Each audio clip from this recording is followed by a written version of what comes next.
Senhores deputados, se me dão a honra de iniciar aqui a nossa audição, queria deixar desde já também os meus cumprimentos. Aliás, é uma honra, se me permitem, ter aqui um ilustre painel, para mim que são conhecidos da região do Alentejo e sobretudo do Baixo Alentejo. Deixem-me só dizer, ou um sublinhado, e agradecer-vos, não só enquanto membro da Assembleia da República e deputado, mas também enquanto cidadão. Permitam-me também invocar essa condição do vosso ato de cidadania. Arrisco a dizer que muitos de vocês já são pelo menos avós, que têm certeza muitas solicitações na vossa vida, mas mantêm essa teimosia que é tão alentejana e tão portuguesa de querer fazer mais qualquer coisa, como nós costumamos dizer, a cada dia que cá estejamos. E eu queria deixar esse agradecimento forte, sincero e justo, sobretudo, porque tenho testemunhado até também da vossa parte. É também um prazer entre vocês os quatro ter um anterior deputado, diria eu que um deputado uma vez deputado, para toda a vida, o José Soeiro, com o qual eu também me habituei a partilhar algumas ideias, ainda que tenhamos algumas diferenças dentro do arco da democracia, mas temos de certeza um denominador comum, que é a paixão que temos por o Alentejo, por o interior do país. E por isso esse mote, defender o interesse nacional, assegurar a coesão territorial e promover o desenvolvimento, é precisamente o mote também que é colocado neste documento para os peticionários, diria eu, se me permitem também, para vos poder apresentar. Temos o Coronel Agostinho Morato Grilo, Engenheiro Morato Grilo, como tantas vezes o trato, mas também o José Soeiro, nosso colega, que foi deputado eleito precisamente por o Círculo de Beja, o professor Manel Tão, também aqui connosco, investigador e professor na Universidade do Algarve. Deixei para último, propositadamente, também o Dr. Manuel Valadas, que é o porta-voz da plataforma Cidadã Sim, e neste caso o aeroporto de Beja, e também deixar um cumprimento coletivo para vocês. Sem mais delongas, definiria também aqui a grelha de tempos. Nós iremos colocar 10 minutos ao proponente e que irá ficar ali naquele relógio que temos em frente, a ficar essa contagem temporal, e uma primeira intervenção que poderão dividir entre vocês ou utilizar da forma que melhor o entender. E depois serão dados 3 minutos aos grupos parlamentares aqui presentes e, afinal, novamente, devolvo 10 minutos novamente para que o grupo de proponentes aqui presente faça a gestão do tempo entre vocês da forma que melhor entenderem. Por isso, com a permissão dos meus queridos colegas, daria desde já para pontapé de saída os primeiros 10 minutos, precisamente à plataforma, e usem o tempo da forma que melhor entenderem entre vocês. Dr. Manel, sim. Da plataforma Cidadância ao Aeroporto de Beja, queremos expressar a nossa gratidão de nos receberem nesta comissão, porque consideramos que a Comissão de Economia na Casa da Democracia é talvez a comissão uma das mais importantes desta Casa, não é? E, portanto, como o excelentíssimo Sr. Deputado já falou no nome das pessoas, eu dispenso-me de apresentar, e só um detalhe: nós estamos aqui hoje por causa da petição que foi entregue e fundamentalmente por causa de uma questão que para nós é fundamental, que é a linha do Alentejo no percurso entre Beja, Ourique, Foucheira e a variante ao aeroporto de Beja. Mas de imediato passo a palavra ao professor Tão. Muito obrigado. Professora, sim.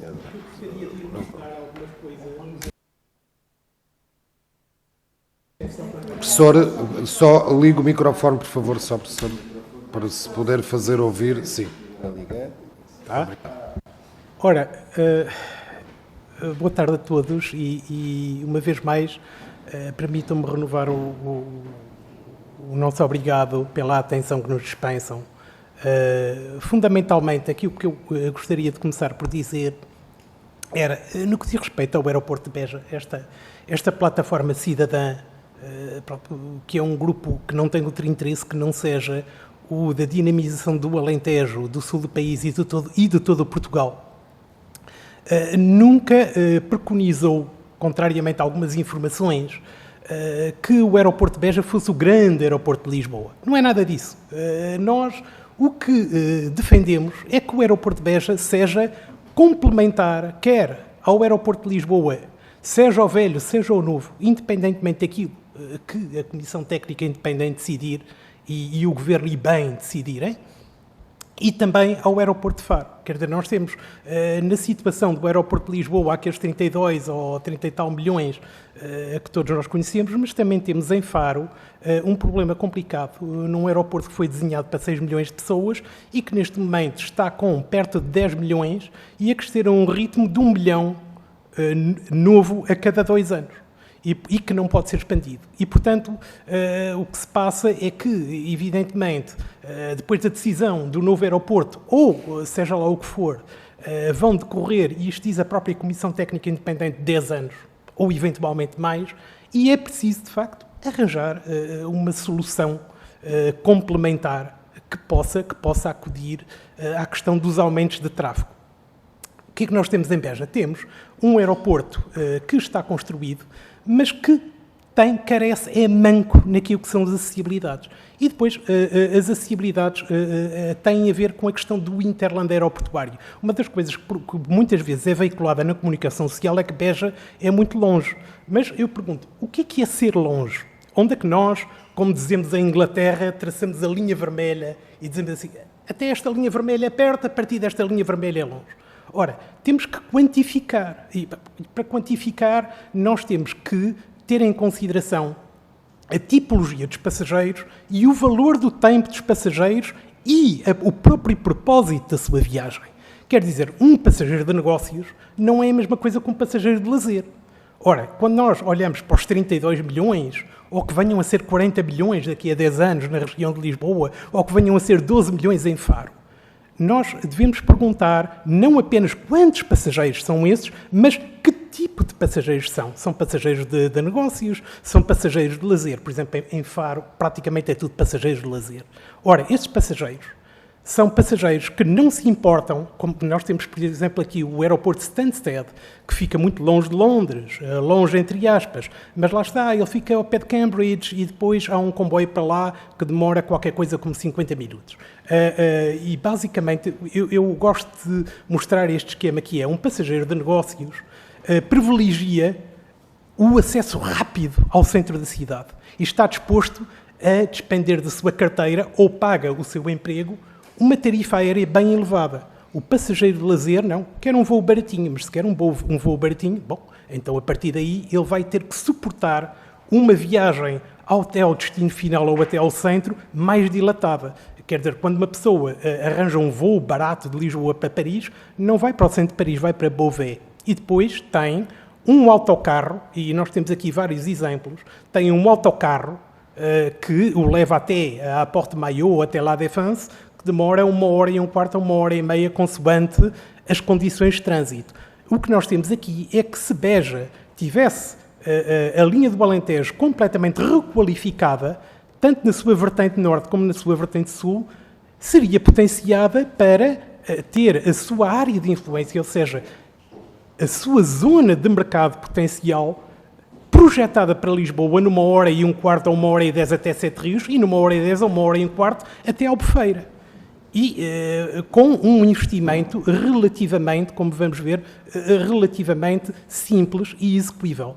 Houve um estudo que foi realizado em 2015 pela REFER sobre a linha do Alentejo, em que, no fundo, as ações que eles propunham era toda a sua requalificação e eletrificação. O traçado é bom, que é uma coisa que não é muito vulgar nas linhas convencionais em Portugal. Geralmente, nas linhas convencionais que nós temos, ou temos raios de curvatura pequenos, ou temos rampas complicadas. A linha do Alentejo não tem nada disso.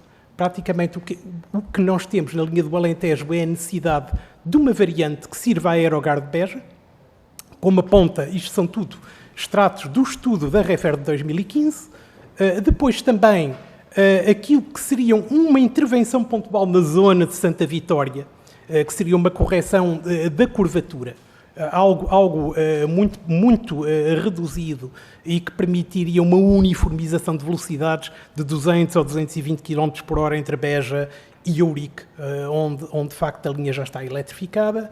E depois também uma concordância de evitamento de Casa Branca, para quê? Para acelerar as relações de Beja com Évora e também com a própria Extremadura, sem necessidade de uma reversão na estação de Casa Branca. Isto são os custos que estavam definidos em 2015 para todas estas intervenções.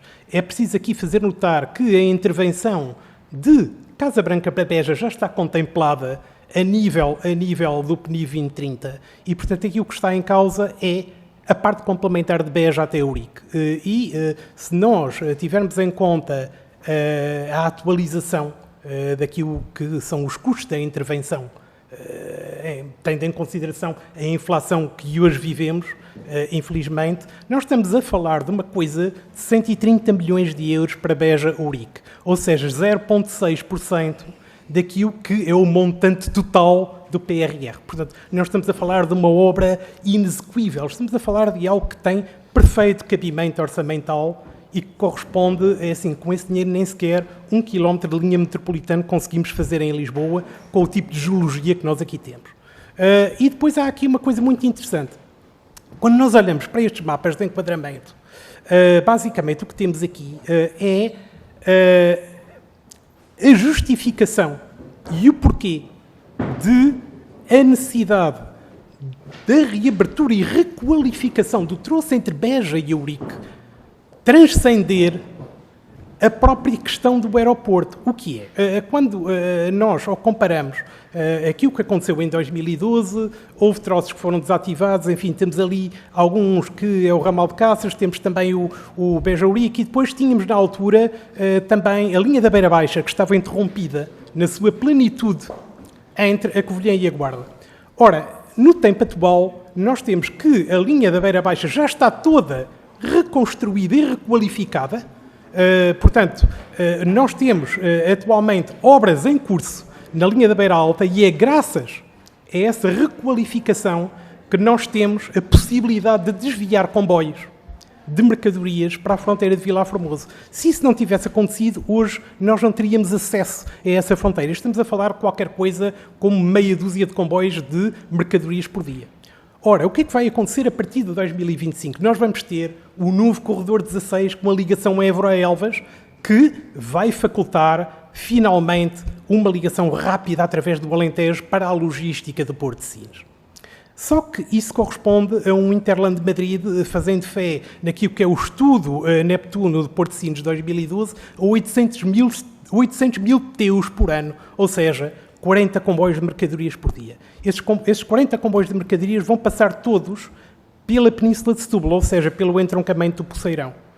E, se não tiverem uma redundância, designadamente através de Beja, com esta reabertura, é de facto algo que deixa o Porto de Sines numa situação muito vulnerável. Portanto, a reabertura desta linha não é apenas importante para conferir a Interland aeroportuário a sul de Beja no que diz respeito ao problema do aeroporto de Faro, particularmente nestes 10 anos em que nós não vamos ter construído seguramente um novo aeroporto em Lisboa, nem sequer vamos encontrar uma solução para Faro, mas também para a questão da logística de Porto de Sines. Portanto, estamos a falar de algo que, são extratos daquilo que é o PNI 2030, em que temos também, lá está, a requalificação do Casa Branca Beja, mas temos aquele hiato naquilo que é o Beja-Ourique, mas onde se contempla estudos de pertinência por parte das infraestruturas de Portugal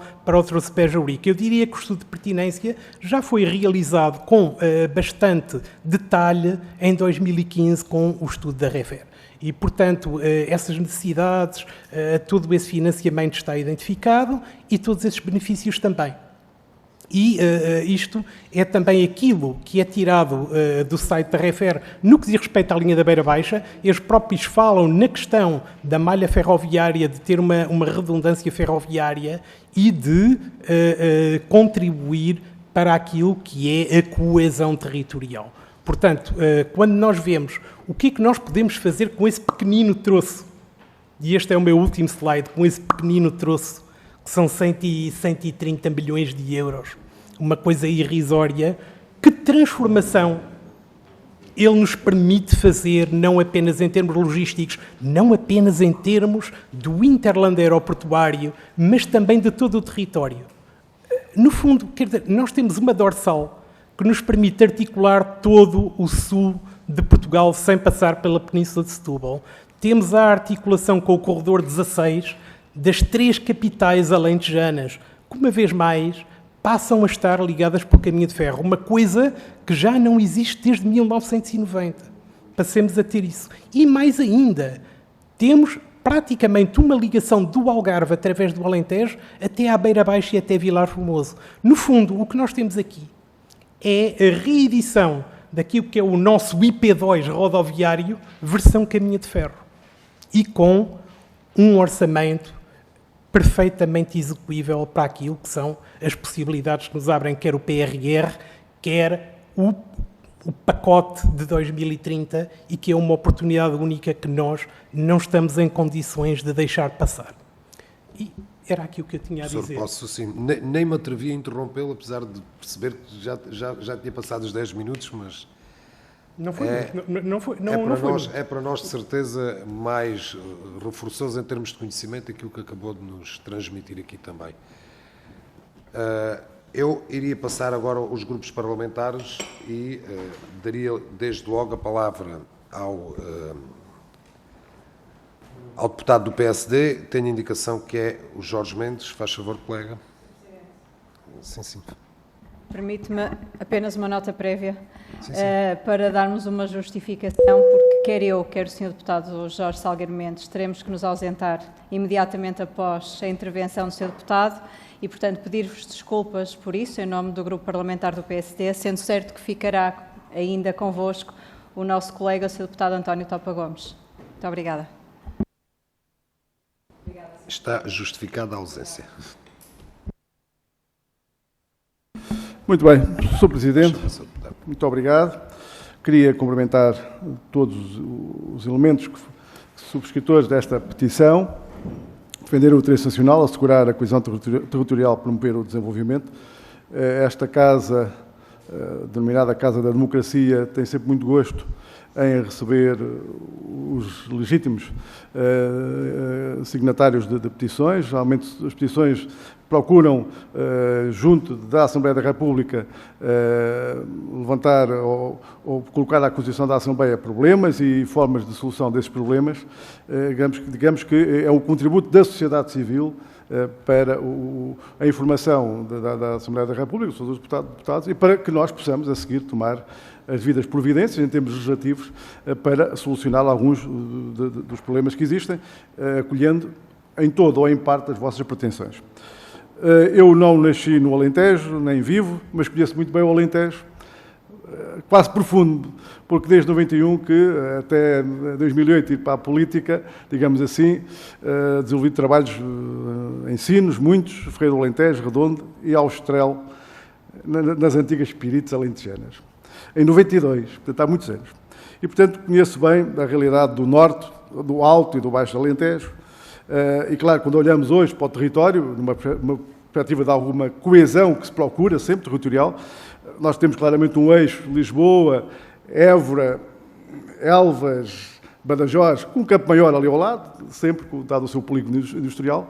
E depois temos um eixo mais a centro-sul, que era Sinos, e depois acoplado agora ao aeroporto. Realmente, com o aeroporto de Beja, procurou-se criar ali, digamos, com um polo dinamizador e arrastador do desenvolvimento do Alentejo. E não podemos esquecer que isto começou em 2000, estamos a falar do aeroporto de Beja, com o reconhecido interesse de utilizar a base aérea para fins civis, e o primeiro voo inaugural foi em 2011, e que, infelizmente, de então para cá, a operação aeroportuária do aeroporto Beja até ficou muito aquém das expectativas, mas, pegando nas palavras creio que não percebi, Sr. Manuel, que a ligação ferroviária é fundamental para a ligação destes dois eixos.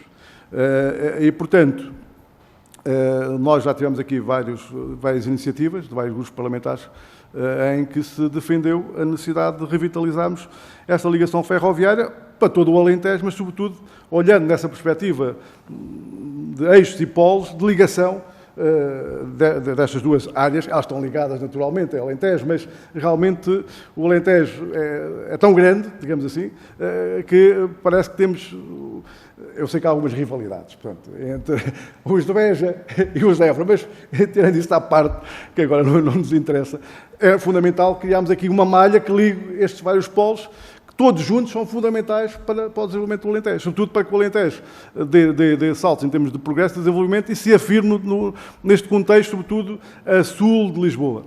E, portanto, da parte do PSD, nós com certeza que tomaremos em devida conta as vossas orientações.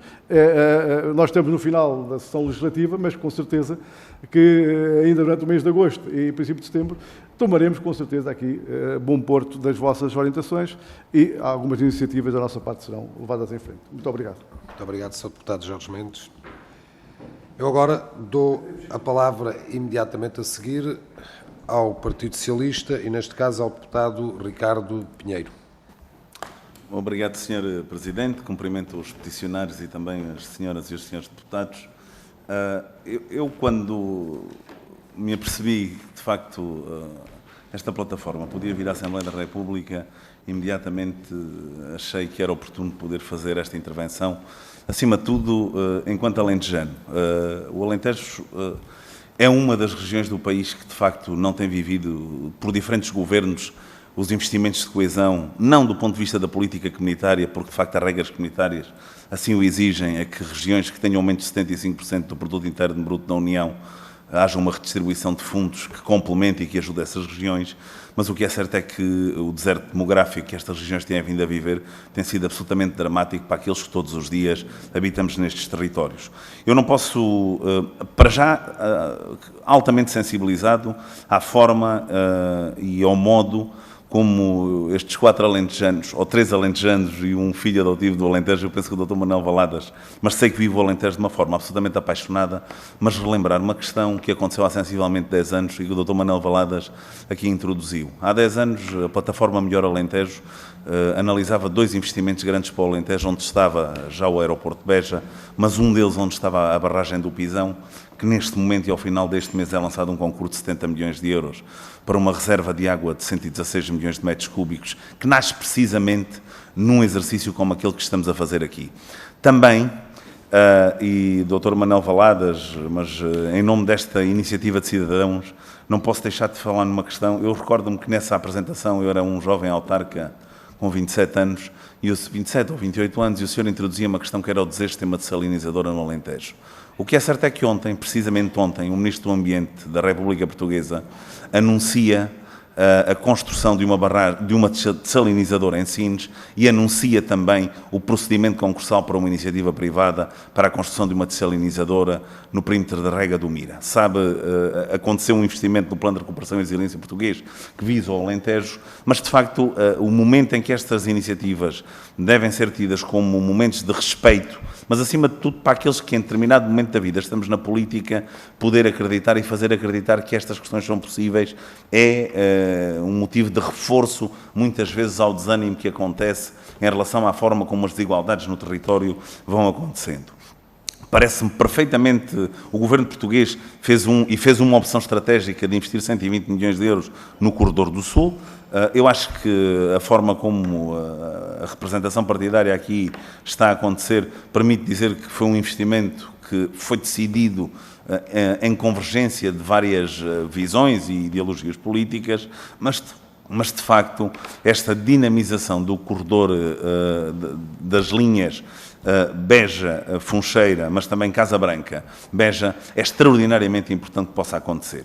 Sabemos que a Casa Branca Beja está previsto no PT 2030, em funções anteriores conhecia bem aquilo que era a dimensão da aplicação de fundos comunitários à ferrovia, são 90 milhões de euros que estão inscritos no PT 2030, mas que devemos, a partir de momentos como este, responsabilizar-nos a todos nós na possibilidade de fazer possível que esta aplicação ou esta visão que está inscrita no Plano Nacional da Ferrovia se possa também tornar real através de uma reprogramação de fundos comunitários, seja no PT 2030, eu duvido, ou espero que não aconteça no Plano de Recuperação e Resiliência, mas introduzirmos aqui um momento onde os deputados, os autarcas do Alentejo, se possam focar nesta dinamização e inscrição do PT 2030 para este troço que os senhores aqui nos apresentam. O aeroporto de Beja, eu nunca disse isto publicamente, ou pelo menos da forma que eu vou dizer agora, claro que sim, os alentejanos e o interior do país deve ter a ambição, mas a verdadeira ambição de lutar para que aquela infraestrutura possa ter um uso.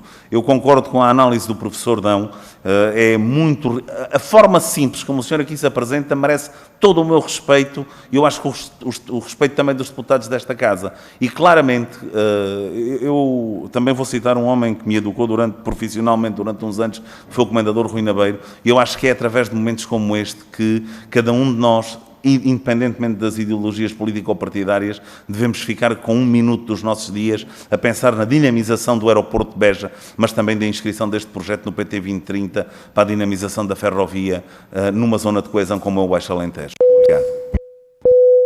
Sr. Deputado, muito obrigado. E agora darei ao PCP, neste caso ao deputado João Dias, também o uso do seu tempo. Muito obrigado, Sr. Deputado. Quero também agradecer a excelente apresentação que aqui nos fez o professor Manuel Tão. Quero cumprimentá-lo na sua pessoa, todos os outros que aqui estão, e cumprimentar também todos aqueles que se têm envolvido nesta plataforma cidadã. Eu acho que importa dizer aqui uma coisa que é mesmo relevante, é que os senhores e vossas excelências não estão aqui a defender exclusivamente, desde logo tem uma abordagem que não estão a defender apenas uma região do Alentejo, que é bastante vasta, estão a defender todo o Alentejo, mas não ficam só por aí, estão a defender todo o país, é toda uma estratégia para o país que está aqui em causa. Quando estão a lutar para que aqueles investimentos que são estruturantes para o Alentejo, eles têm um impacto real naquilo que é a dinâmica económica do nosso país.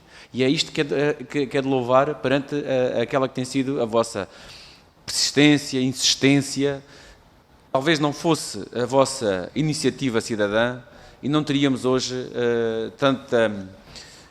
tanta discussão à volta da pertinência destes projetos, do seu valor, do seu potencial. Tem sido, de facto, e reconhecemos que tem tido, de facto, aqui uma mobilização de vontades. Muita gente dos mais diversos setores da nossa sociedade tem estado com esta plataforma e, na verdade, esta petição que aqui nos trazem, mais uma petição, de facto, é reveladora disso mesmo. Esta capacidade de unir em torno de um projeto que é um projeto estruturante para o país. Por isso, nesta apresentação que o professor Manuel Tão aqui nos fez, que de facto a questão central sendo o aeroporto de Beja, mas nós não podemos olhar para o aeroporto de Beja como quem, nós sabemos, olha, uma comparação, mesmo mal comparado, um hospital é uma estrutura vital para a população, mas se tivermos no seu acesso um caminho de cabras, como nós temos, para o aeroporto, é evidente que não podemos dar acesso aos cuidados de saúde. E também aquilo que é o potencial deste aeroporto não pode, de maneira nenhuma, ser aproveitado se não lhe criarmos as condições para que o mesmo levante voo, por assim dizer. E por isso, a eletrificação e a modernização, que já está comprometida entre Casa Branca e Beja, é importante, mas tem aqui duas questões muito relevantes. E nesse sentido, o PCP conseguiu, ainda no passado mês de fevereiro, vir publicado na Assembleia da República uma resolução que resulta de um projeto do PCP e que, de facto, também vai ao encontro daquilo que está projetado. É a modernização entre Casa Branca e Beja. Fazer isto não chega. Fazer isto é criar o ramal de Beja. É desvalorizar absolutamente todo o potencial daquela região, todo o potencial daquelas infraestruturas. Há duas situações que aqui ficaram já claras e que importa deixá-las claras. E que o grupo parlamentar do PS, que foi quem viabilizou, porque tem a maioria absoluta, foi quem viabilizou esta resolução, é evidente, retirou duas questões que eram fundamentais. Uma delas era a variante, em que nós tínhamos que fosse considerada a eletrificação e a modernização da ligação entre Casa Branca e Beja, com a passante, com a variante, que já está estudada no estudo da REFER. Essa é fundamental que seja feita. E outra que é a concordância para Évora, porque isto dá uma outra capacidade no Interland, em termos do que é o Porto de Sines e toda a relevância daquela linha. Desde logo numa questão que é muito importante, professor Manuel Tão, eu pedi-lhe o favor de poder esclarecer, que é a redundância. Senhores deputados, a redundância que esta linha reveste de segurança nacional. Nós estamos a falar do Porto de Sines, que queremos que ele seja, na Europa, no contexto europeu, do transporte, maior transporte de mercadorias que existe, que é o transporte pela via marítima, nomeadamente pelo navios, que este porto tenha toda esta viabilidade e esta potencialidade, porque ninguém coloca num navio de outra parte do mundo um contentor para vir para o aeroporto de Beja. E não pode perder tempo. Perder tempo com reversões, isto significa perder dinheiro e perder capacidade de integração neste mercado. Depois, outra questão que nós também nos preocupa tem a ver com os estudos. Mais uma coisa que foi retirada, é sempre canalizada para os estudos. Professor Manuel Tão, naquilo que é a sua competência, enquanto estudioso destas matérias, diga-nos se é necessário mesmo mais estudos. Afinal de contas, o que é preciso estudar mais? Ou isto é de facto, e eu acho que nós temos que de facto, permita-me só, Sr. Deputado Nelson de Brito, que faça aqui a conclusão, eu acho que nós de facto temos de estar unidos em torno deste, porque às tantas isto não vai lá com desunião, mas também não podemos estar aqui a branquear que não há um envolvimento de todas as forças políticas que devíamos ter. Porque os estudos estão feitos e é uma questão muito importante. É claramente uma questão de missing links que nós temos ali. Enquadrado nesses investimentos, nós podemos ter a conclusão destas duas ligações, nomeadamente a variante, a concordância e a ligação entre Beja e a Funcheira, Ourique e Funcheira. E este aproveitamento, quando nós questionamos o Governo sobre a reprogramação, e vai haver mais reprogramações do PRR, o que é que impede o Governo de pôr ali uma migalha? É isto que eu quero colocar também. E desde logo questionar também os meus caros companheiros aqui de deputados. Muito obrigado. Sr. Deputado, sim, disse.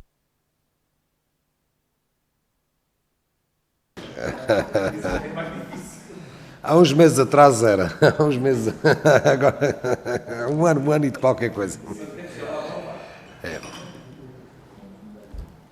Plataforma, devolvia novamente palavra, porque não estou. Não deputados únicos, não dos grupos parlamentares. Devolvia novamente palavra à plataforma. Não sei quem é que os quatro vai utilizar da palavra. Dou palavra. Professor Manuel Tão, pode ser?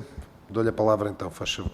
Bom, eu penso, assim, em termos de estudo, o estudo da REFER 2015 é suficientemente detalhado para, em si próprio, dispensar a realização de mais estudos. Quer dizer, eu não estou a ver porquê mais estudos. Quer dizer, está ali tudo identificado. A única coisa que falta ali atualizar, e particularmente naqueles valores que dizem respeito às intervenções necessárias em toda a linha do Alentejo, é a atualização relativamente ao agravamento do custo de fatores por via da inflação.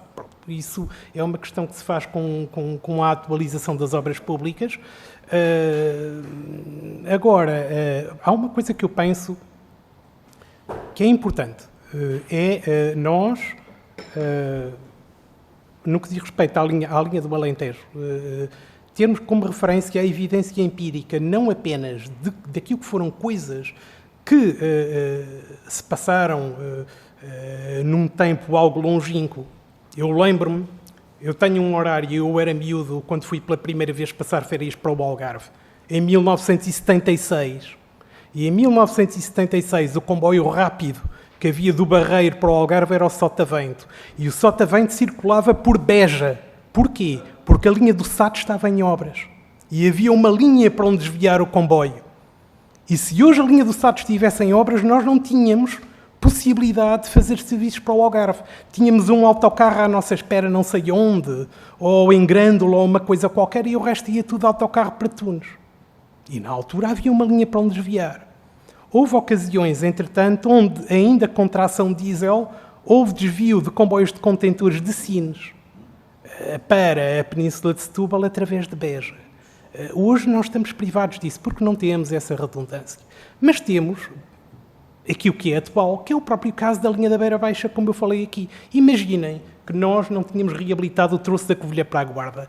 E estávamos agora com as obras da Pampilhosa para a Guarda. Neste momento nós não tínhamos comboios para Vila Formoso. Não passavam pura e simplesmente porque não havia para onde desviar aquilo. Ou tinham que ir para Valença, ou tinham que ir para Elvas e depois dar uma volta muito grande, um grande rodeio através da rede ferroviária de Espanha. Portanto, a questão da flexibilidade da própria exploração ferroviária, independentemente da existência do aeroporto, é algo que é a razão bem conhece, que, enfim, não deixa margem para dúvidas sobre a urgência, aliado também à questão da disponibilidade de financiamento até 2030, de nós reabilitarmos a linha do Alentejo no seu todo. No que diz respeito ao aeroporto é a questão das acessibilidades e o que acontece ao que acontecer, com a decisão que, enfim, que o Governo tomará em função das recomendações da Comissão Técnica Independente. A própria Comissão Técnica Independente diz: numa década o aeroporto novo não vai existir. Não vai existir. E nessa década a economia não para. Portanto, a questão da pressão sobre os aeroportos, quer Lisboa, quer Faro, e particularmente Faro, que é muito complicado, porque a Lisboa ainda se pode fazer qualquer coisa, quer dizer, podem-se tirar certo e determinado tipo de voos, como voos executivos, pode-se tirar certo e determinado tipo de instalações que lá estão e transferir, por exemplo, para Beja, sem dúvida. Pode-se fazer isso. Em Faro não se pode fazer. Em Faro não há espaço. O espaço cá em Faro é a Ria Formosa. Evidentemente, podemos fazer, se quisermos fazer uma segunda pista paralela em Faro, em termos de construção civil nós fazemos, mas rebentamos com a Ria Formosa. Portanto, não podemos expandir aquilo. E nós estamos a crescer a 1 milhão de passageiros a cada 2 anos em Faro. Portanto, necessitamos de um aeroporto de apoio. O único aeroporto de apoio, só temos 2 aeroportos de apoio ali. Um é Sevilha-São Pablo, que fica a quase 200 km. Do outro lado do Guadalquivir. Ou então temos Beja. E para Beja precisamos, de facto, de linha do Alentejo e de comboios que passem lá. E que possam, de facto, para aquilo que é o segmento de mercado de lazer e que tem um valor do tempo baixo, atender, de facto, a essas necessidades. E, portanto, aí a questão da reconstrução de toda a linha do Alentejo na sua plenitude, com a reabertura e a requalificação do troço de Beja para Urique, é qualquer coisa que é instrumental. Nós não conseguimos, juntamente naturalmente com a questão da Aerogar e da variante ao aeroporto, e eu diria também a questão da concordância de evitamento de Casa Branca. Há aqui, o estudo de 2015 identificava 2 versões, uma versão mais barata, muito próxima à estação de Casa Branca, e outra das Alcáçovas, que seria algo mais caro, mas também com outro tipo de benefício. Era colocar Beja e Évora a 30 minutos uma da outra, o que quer dizer fazer de Beja e Évora uma cidade única. Ou seja, criar escala, que é uma coisa que nós precisamos de pão para a boca no nosso território. Nós, por exemplo, a nível do Algarve, temos um problema. O problema do Algarve é que nós não temos escala, somos uma região sem escala. E nós necessitamos do Alentejo.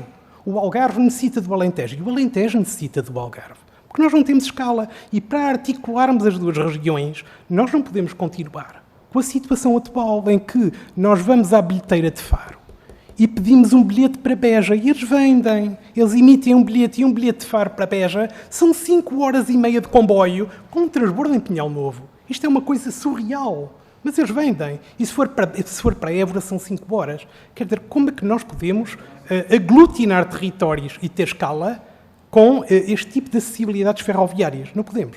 E, portanto, esta reabilitação e a reinserção desta relação ferroviária e destas relações funcionais são primordiais para que, de facto, nós possamos ter um território com escala e que tenha, de facto, a possibilidade de entrar no século XXI, também com os nossos amigos de Extremadura e com os nossos amigos de Andaluzia, para um grande sudoeste peninsular.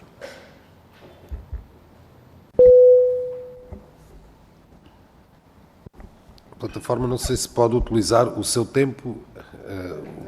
Professor Manuel Vaz, faz favor.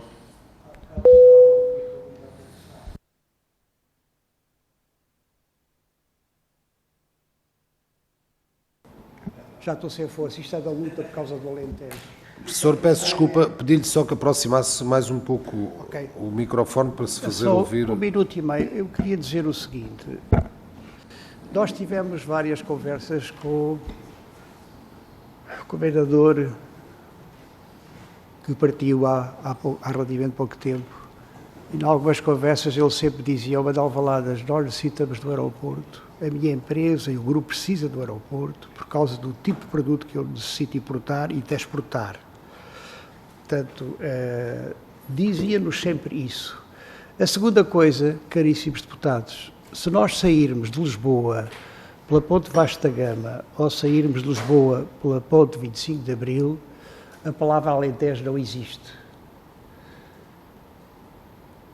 Enfim, saímos pela Ponte 25 de Abril, ficamos a Espanha e Algarve. E do outro lado é a mesma coisa. Não há a palavra Alentejo. Quer dizer, as infraestruturas nem se deram ao cuidado de pôr na autoestrada que as pessoas têm que passar para o Alentejo. Não há uma única placa que diga Alentejo. Portanto, as pessoas de Lisboa que saem da cidade não sabem, alguns não sabem onde é que fica o Alentejo, porque não aparece em placa nenhuma, não é? A segunda coisa que eu queria só dizer era isto. Eu tenho acompanhado, como os senhores sabem, nos últimos 36 anos ou 37, mais de 300 mil pessoas abandonaram o Alentejo. E cerca de 91,8% dos jovens, depois das suas licenciaturas no Instituto Politécnico de Beja, Porto Alegre ou Universidade de Évora, abandonam a região. Isto é um tema muito sério. E esse apelo nós gostaríamos de fazer aos senhores deputados da Assembleia da República: por favor, não se esqueçam do interior do país. Nós falamos sempre do interior, e depois o que nós verificamos é que, na prática, ao longo dos anos, a desertificação humana é uma realidade e o Alentejo, ainda beneficiando do objetivo 1 da Comunidade Europeia, que apenas precisa de 24 ou 25 milhões de euros para aqueles 52 quilómetros de Beja, Ourique, Funcheira e a variante, que é fundamental, ao aeroporto, portanto, são 20 e tal milhões de euros. Os 140 e não sei quantos é pago por Bruxelas. E provavelmente no próximo quadro comunitário o Alentejo já não terá no objetivo 1. E durante durante cerca de 20 anos eu fui responsável da região ibérica da Diopo-Americana e acompanhei todo o desenvolvimento da linha da ferrovia à Espanha. É uma coisa absolutamente extraordinária. Senhores deputados, respeitem os peticionários, por favor. Manuel, faz favor. Estava eu a dizer, só para terminar, que assistir ao desenvolvimento da ferrovia à Espanha é absolutamente... Eu considero que tem a melhor rede de ferrovia à Espanha, uma das melhores da Europa. Até porque é melhor que o TGV, você chegar 15 minutos atrasado, devolve a linha do bilhete. E, portanto, como é que nós aqui ao lado, durante estes 40 anos de democracia, nunca considerámos que aquela... Porque, só para terminar, o professor Aranha Lopes, já em 2004, dizia isto. Há documentos escritos sobre isso, em que ele diz: nós temos a ogiva do Sul, que era a ogiva do Sul, empreendimento de Alqueva, aeroporto e Porto de Sines. E ele dizia: se o Estado português fizer o que tem que ser feito, nos próximos 30 anos o Alentejo terá a maior evolução do rendimento per capita. Pois já passaram esses anos todos, ele já morreu há muitos anos, e continuamos. É que nós no Alentejo não temos ferrovia, mas também não temos estradas. As estradas estão piores que no tempo de Salazar. Desculpem falar dessa palavra, mas eu sou realista, não é? E, portanto, como é que é possível uma região que fez aquele empreendimento de Alqueva, o aeroporto de Beja e o Porto de Sines, que estas três coisas conjuntas podiam mudar para sempre, o paradigma do Alentejo, porque o Alentejo é 33% do território continental, é muito maior que a Holanda, maior que o Luxemburgo, e não merece um cuidado e uma atenção da parte de quem decide. plataforma disse. Muito obrigado pela vossa participação. Queria deixar esse cumprimento em nome desta Casa. Não está previsto segunda ronda, não. Mas eu sou interpares. Podemos fazer, então, com um minuto a cada um. Pronto. O Sr. Deputado João Dias propôs e a mesa aceita. Mas vou fazer mesmo, com a mesma ordem, obviamente dando palavra também ao Chega, se o entender, porque chegou entretanto, não. Pronto, e dou com a mesma ordem e daria ao PSD, neste caso agora, pelo deputado Topa, António Topa. Muito obrigado, Sr. Presidente. Eu devo dizer que perdi 5 minutos da apresentação inicial, mas devo dizer que vou daqui satisfeito, porque, objetivamente, e eu não sou do Alentejo, sou do Norte, nós temos um problema sério de planeamento e ordenamento do território.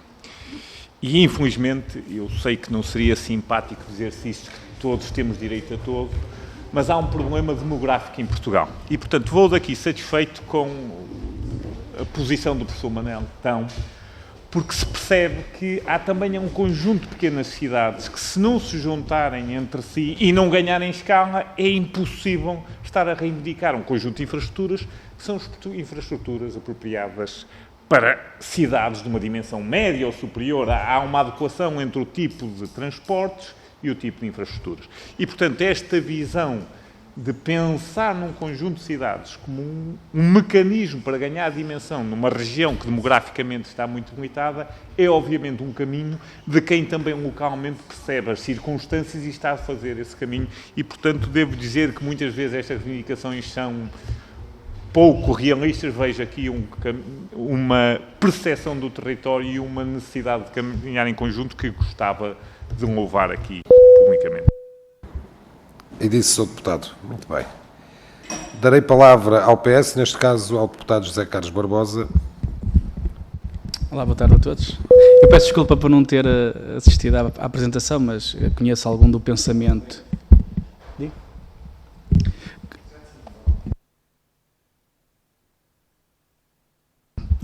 Já conheço algum pensamento do professor Manuel Tão, a quem saúdo a todos na pessoa do professor Manuel Tão.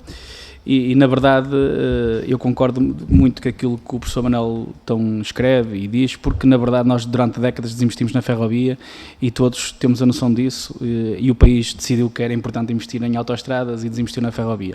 Há uma coisa que é importante sempre dizer, que a gente não vive de infraestrutura, a gente vive de serviço. É importante ter as infraestruturas, mas também é preciso ter um serviço ferroviário e ter comboios. E o que está a acontecer é que o Governo adjudicou recentemente 22 automotoras, das quais 12 são híbridas, que podem servir algumas das linhas não eletrificadas e que melhoram significativamente o serviço, porque nós percebemos muito bem que o serviço entre Beja e Casa Branca nas automotoras 450, que precisam de uma modernização, que neste momento estão velhas e cansadas, já não têm um serviço de alta qualidade que aquelas populações mereciam. Depois também dizer que também há um plano para a compra de 117 comboios com a opção de mais 30, porque nós, se não tivermos infraestrutura, mas não tivermos comboios, deu há pouco o exemplo espanhol, mas em Espanha é uma grande discussão, porque se realmente investiu muito na rede de alta velocidade, mas esqueceu-se que é a rede convencional, e há cidades que ficaram a ver os comboios a passar, porque não adianta ter uma linha de comboio numa cidade quando o comboio passa 2 vezes por dia. Isso não faz sentido. O comboio tem que ter frequência, tem que passar várias vezes por dia, e a única forma de nós trazermos pessoas para a ferrovia e para mantermos a pessoa no território é ter alguma frequência, como acontece na Suíça e noutros países. Esta compra de comboios também será uma possibilidade no futuro de criar novos serviços no Alentejo. Concordo claramente com as concordâncias de ligação a Beja a Casa Branca, mas lá está, se tivermos a concordância, se tivermos a rede eletrificada, se tivermos a ligação feita, se tivermos a infraestrutura feita, se não tivermos lá uma alta frequência de comboios, não estamos a resolver o problema. E é essa a questão que temos de ter. Para acabar, neste momento, a fase, sabemos que há o projeto do Plano Ferroviário Nacional, que no horizonte de 2050, neste momento está na fase de conclusões de estudos técnicos, depois o projeto será lançado para discussão política aqui na Assembleia da República. Podemos não concordar com tudo, mas concordamos com várias coisas. Quem gosta de ferrovia, quem acompanha os sistemas e quem percebe que é preciso ter uma grande malha de ferroviária no território português, quem percebe isso, percebe que este plano é uma grande oportunidade para o país e para as cidades, nomeadamente do interior. E no estudo, no plano que veio a público, está em estudo uma nova ligação ferroviária entre Évora, Beja e Faro, um novo eixo ferroviário, isso sim que passará por meio do Alentejo e que irá revolucionar toda a mobilidade naquela região. Para terminar, saúdo o vosso trabalho e eu acho que este é um trabalho conjunto das forças vivas da região, das pessoas que se interessam por ferrovia, porque todos os países ricos têm fortes malhas ferroviárias e investem a sério na ferrovia e se nós queremos acompanhar e se queremos aumentar o povoamento, repovoar os territórios, nós sabemos muito bem que só resolvemos isso tendo boas malhas ferroviárias e um serviço ferroviário de excelência. Obrigado. Muito obrigado, Sr. Deputado.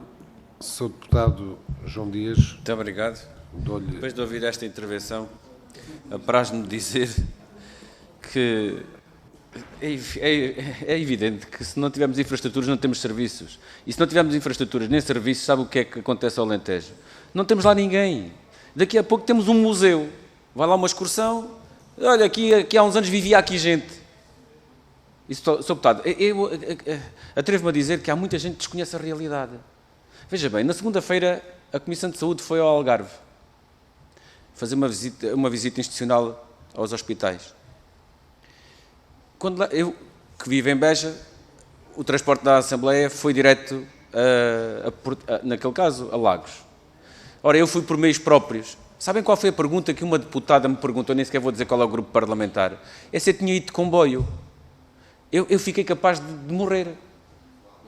É que perguntar-me, é não conhecer a realidade do que se passa. E a questão que eu quero fazer é o seguinte, os senhores e vossas excelências que já reuniram com o Governo, certamente, atualmente o Ministério das Infraestruturas conhece bem esta realidade.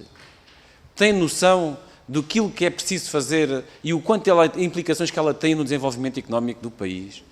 Outra questão que quero colocar é, logo de seguida desta questão que eu estou a colocar, que é, e se não fizermos estes investimentos, o que é que nós perdemos? E quem é que vai ganhar com isso? Extremadura, Andaluzia, é aqui que está este desconhecimento, que ainda agora ouvimos aqui um pouco expresso, mas também a cada passo se ouve, é um desconhecimento que depois chega também aos decisores, e é esta que é a nossa preocupação. Eu não estou aqui para dizer que as responsabilidades é deste ou daquele, ou foi daquele governo ou do outro. Certamente toda a gente sabe quem é que tem responsabilidades. Agora, a penalização que nós estamos a sofrer, aquela região e o país, por não se fazer um investimento que permita-me, com o maior dos respeitos, que é de tudo e meio, que não é feito com a mesma tolerância, Sr. Deputado. Mas há pouco já foi tolerância. Essa tudo e meia, para nós, é potenciada de uma forma exponencial. Portanto, é isto que importa que nós tenhamos em consideração. E o Alentejo, só para terminar com isto, o Alentejo potenciar estes investimentos não é favor nenhum. É um direito que nós temos. Muito obrigado. Sr. Deputado João. Disse, sim. Pronto, agora, na lógica de segunda, deixarei também, a segunda ronda, deixarei também 3 minutos para a plataforma poder utilizar ou responder também.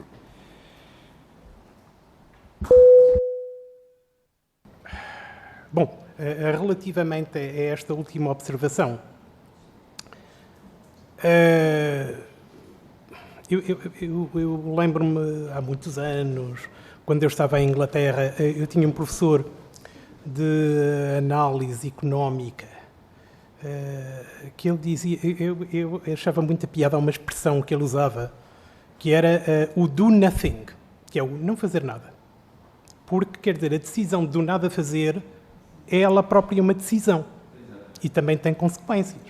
Portanto, nós podemos olhar para tudo isto e pensarmos assim, vamos chegar a 2030, ou 31, ou 32, e não reabrimos Beja-Ourique. Vamos ter a Beja como um ramal. Eu não sei exatamente para que no projeto de requalificação de Casa Branca para Beja se estão a fazer troços de cruzamento com 750 metros, porque eu não sei que tipo de mercadorias a que Beja, na condição de ramal, vai gerar para justificar aquele tipo de investimento. Mas adiante. Mas podemos, enfim, equacionar esse cenário.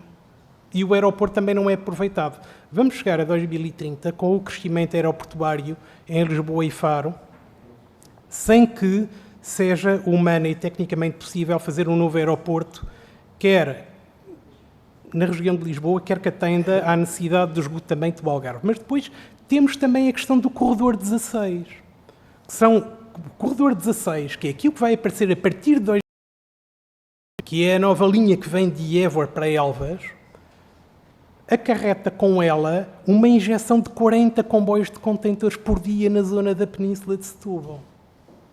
A juntar ao que já lá está, que são os comboios que vão todas as semanas de Sines para o entroncamento, para a Bobadela, para o norte, a juntar àquilo que é o tráfego de mercadorias da Península de Setúbal, que são os comboios da Alta Europa, dos químicos, etc. A juntar àquilo que é praticamente insignificante, que são os 5 comboios para cada lado de Lisboa para o Algarve e os 5 comboios para cada lado de Lisboa para Évora. Vamos ter tudo isso. Tudo concentrado na zona do Poceirão e de Águas de Moura, naquele gargalo entre Vendas Novas e a Península de Setúbal. Portanto, vamos ter problemas graves de congestionamento. Vamos ter vários operadores de mercadorias que são privados a pedirem canal horário que não têm. Nós queremos capacidade para os nossos comboios e pagamos mais por isso. E depois o que é que fazemos? Não sei, ou retiramos capacidade ao pouco que há, afeta ao serviço de passageiros. Eu não sei o que é que nós vamos fazer. E se tivermos um incidente qualquer ou uma necessidade de fazer obras na linha de Grândola, como, por exemplo, renovar os viadutos de Lousal, os chamados blocos técnicos, em que precisamos de interromper a circulação, não temos uma linha para onde desviar o tráfego de contentores de Sines. Portanto, isto tudo para quê? Para pouparmos qualquer coisa como 130 milhões que podíamos ir buscar ao PRR a custo zero. E que são 0,6% dos 22 mil milhões que vamos receber, alguns dos quais, para sermos francos, nem sequer sabemos muito bem o que é que lhes vamos fazer. Portanto, é de facto um absurdo chegarmos a 2030 com um cenário do nada a fazer. É qualquer coisa de trágico e absurdo que não tem sentido, porque nem sequer estamos a falar de uma pressão sobre as contas públicas que seja relevante. Temos instrumentos que nos permitem até financiar aquilo. Com 130 milhões de euros, eu não consigo construir 1 quilómetro de metropolitana em Lisboa, debaixo do chão. E, portanto, é isso que nós estamos a falar e que revoluciona por completo aquilo que são as relações funcionais no Alentejo, com ou sem aeroporto, para passageiros e para a logística.